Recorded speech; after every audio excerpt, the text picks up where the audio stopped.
kingdom, and I write in haste. Though he may be a threat to your plans, you must not kill the boy. He is essential to our master's plan of return to glory of Black Cloak Society. He's an intelligent young man and versed in magic. He's the same Greek that beat Manana years ago by turning one of his own spells upon him. To underestimate him would be foolish, and you must exercise caution and restraint in this situation, Alhazred. Apply the knowledge as soon as you can.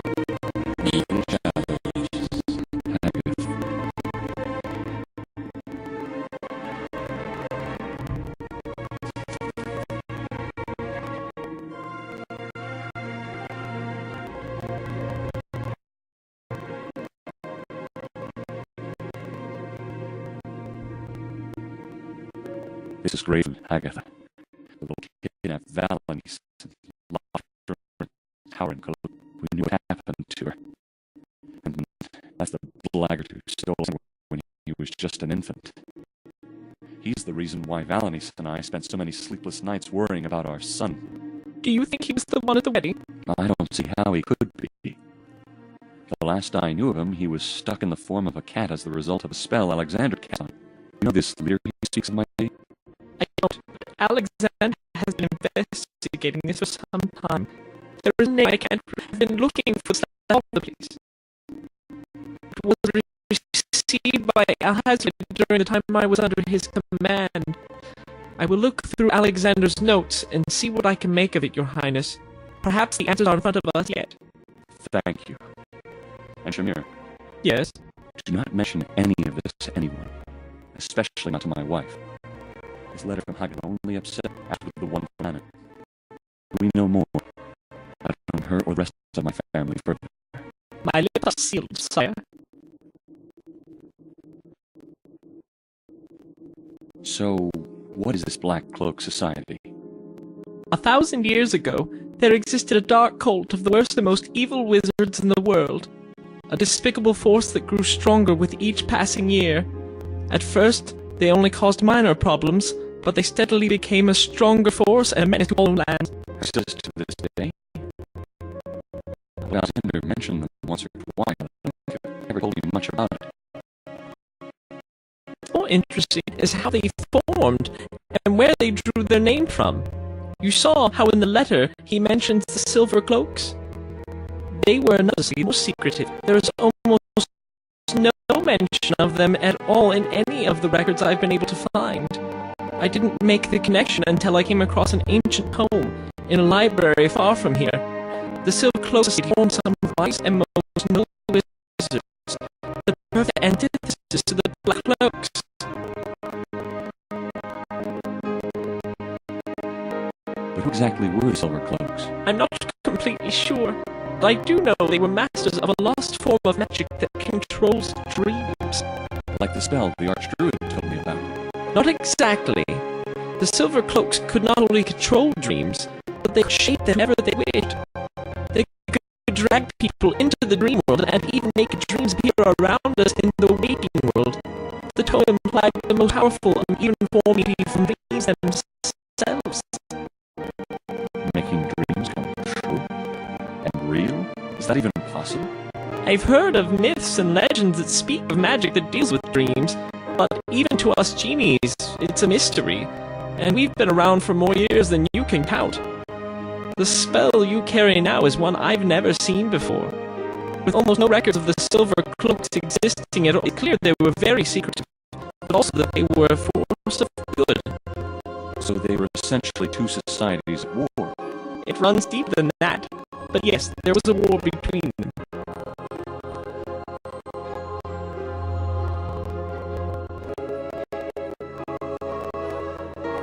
What happened at the end of the war? In due time, sire. First go back to the beginning. There was a society of dark wizards in the power. One of them dark beasts. Inhuman walking shadows. With power, they ravaged the lands, killed innocents, brought suffering. That was the beginning of the war. And by all accounts, once, it was truly devastating. But the Silver Cloaks were wise, and they crafted a weapon that trapped the shadows and sealed them away forever. And so they did. Not sure, that's still untold. There are no records for Silver Cloaks after that. It's as if they all just vanished. Something must have happened, but I don't know what. I'm not sure anyone does. This is an interesting story, but it doesn't explain why that stranger or this Black Cloak Society would want to curse my children. It has everything to do with them. The artifact the Silver Cloaks used to defeat the Dark Wizard the first time around is called Pandora's Box. Pandora's Box. Rosella found it in Tamir. Box mentioned in the letter. It is the one the same. Exactly. They must be seeking Pandora's Box once again. But why? What exactly did this artifact do? I'm not sure exactly how it worked, but somehow they did use it to trap the shadows inside. And there are no records that say what happened to it after it was used. Yet somehow it ended up in Tamir, and Rosella found it there. Lalote needed her help to do so. But Rosella stopped her before she could give it to the others, and then locked the box up again. If what you say is true, then this box, it can never be opened again. I shudder to think what the consequences of such an action would be. You must stop this man from finding it. First I must save my children, then I'll deal with that. I get the feeling that in order to accomplish the first, you may find you'll have to do the latter as well. That may be the case. And again, let's keep this between us until we know more. This is good information, but without anything more current, I don't know that we can use any of it. A very strange storm took over the island last night. I know. We felt it here, too. It was unnatural. Something happened last night, something big, and I don't know what it was. Let me know if you find the cause. I shall, sire. I should get back on my quest. Good luck, sire. I will continue researching.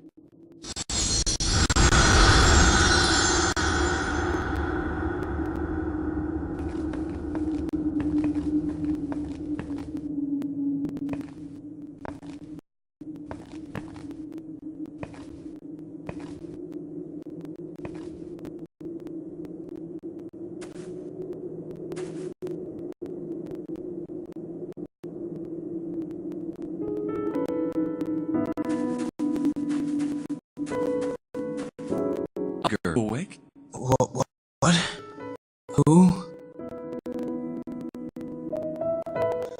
Oh, it's you, King Graham. Did you make it back all right? Sun is up already. What time is it? Mid-morning. Well, no wonder. I stayed with Rosella until the storm passed. Then I came here. Wandering in the memories of what could have been is only going to make things worse for you. I can't help it. Besides, it's not going to make it any easier if I'm somewhere else. Rosella's under that spell, no matter where I am. It's not where you physically are, but where your heart is that matters.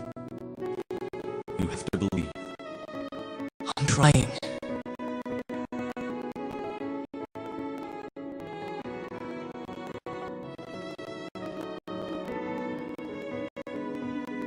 Son, I know I already asked you this, but you didn't get to see the stranger's face? I gazed at it, the little I could see under that hood. But my eyes locked up in his eyes. Red, scary eyes. Just thinking of those eyes sends shivers down my spine. They look human. I was about to say that. No, not at all. But then again, I just couldn't tell. It was evil, that's all I know.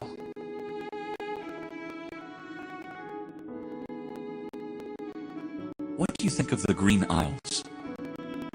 It's different. Different from any land I've ever seen before. Different from Tamir. Different from Eldritch. Different from Etheria. But I think I love it. You're not alone there. It's just that what's happened here? Why did this have to happen? Such a beautiful day, ruined entirely. I've been trying to answer that question myself, but I'm most certain that things always have for a reason. What the reason is, we have yet to see. I don't see any worthy reasons for this to happen. Sometimes we can't see them, not right away. There are acting forces greater than us, after all. The fates can be mysterious. Couldn't this just be explained by pure evil? Perhaps. But what seems evil at first often leads to something good, if we are determined enough to change it. It's hard for me to see it that way. But you do have more experience than I do. I must tell you, I had my doubts about you and Rosella. Why? Don't get me wrong, but Rosella is such an adventurous young lady, and you seem more moderate than she. We always meet at a middle point. I must say, though, that most of the times I find myself dragged into her crazy ideas. Do you remember the celebrations following the restoration of the Mask of Eternity? Yes, you weren't able to go because it was that disguise, wasn't it? I thought it was a little too crazy at the time. That's Rosella. She formulated that whole plan of me going to celebration in disguise so as not to attract attention to us. Or that's what she said. I just think she did it for the sake of excitement. It's not I'm blaming her or something. And it seemed to work too. No one seemed to even glance at me. You don't know what a relief it was. Not to be looked at like some expensive painting. Or to be asked questions about when Rosella and I were going to be married. It all seems a little silly to me now, but boy, she is so determined. She was always pulling me into these little plots of hers. That sounds like a perilous life you're looking forward to. Well, maybe I'm not looking to stick my head in the bush. But I do want Rosella to be my wife. Let me tell you something, my child. Rosella is probably the bravest young woman I have ever seen. And I'm not telling you because she's my daughter. Why, most of the time, I wish she was just a regular girl. Well, that's everything she's not. She has her own way of loving. And if you got her to settle her head down and get married, she must love you incredibly. I think she does. I'm sure she does.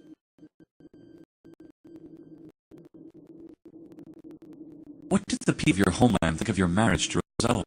There were a lot of different reactions when my father made the announcement. The fairies left. Some cheered.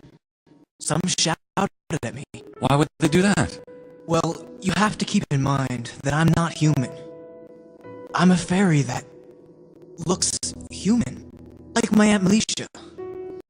And a fairy marrying a human may seem ridiculous to some of the, well, higher citizens of Etheria.